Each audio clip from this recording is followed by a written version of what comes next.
pemirsa yang diberkati Tuhan, bertemu kembali dalam seri pelajaran Sekolah Sabat.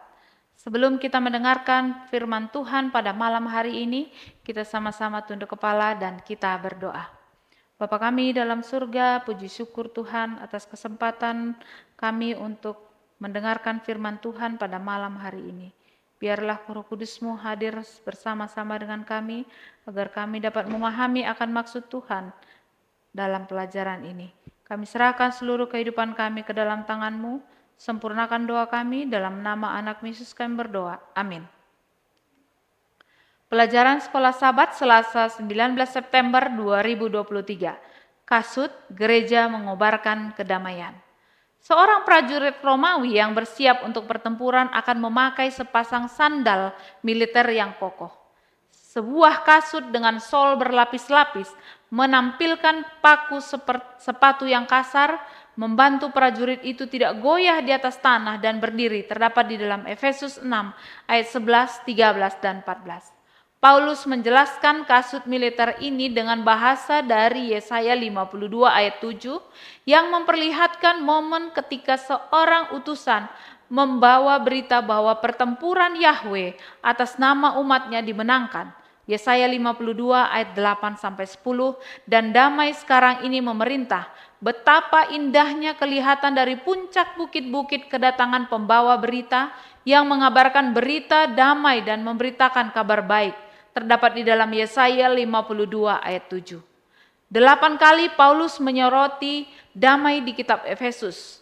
Mengapa dia menggunakan metafora militer ketika dia begitu tertarik pada perdamaian?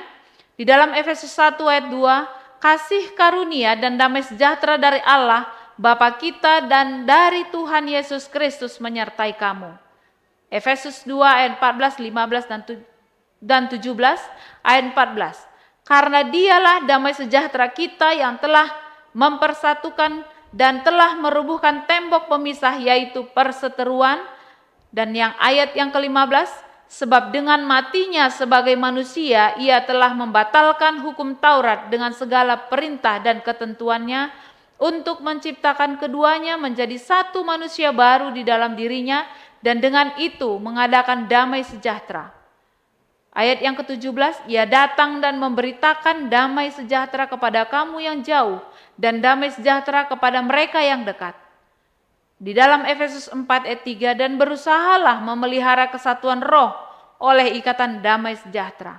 Efesus 6 ayat 15 dan 23, ayat 15, kakimu berkasutkan kerelaan untuk memberitakan Injil damai sejahtera.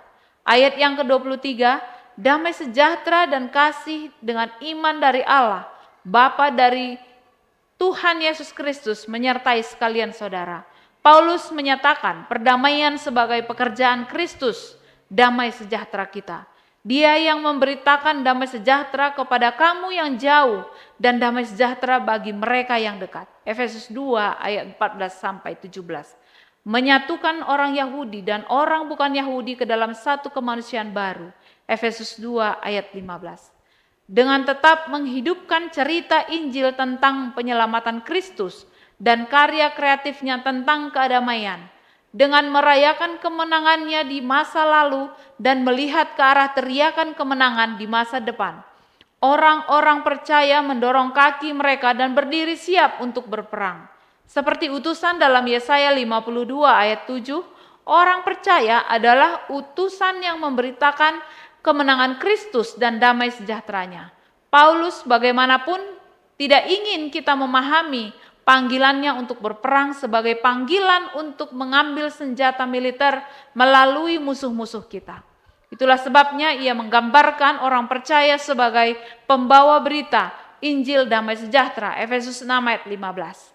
Dia juga tidak ingin orang percaya untuk bertempur dengan orang lain, karena dia telah menekankan persatuan, keteguhan, dan kelembutan hati.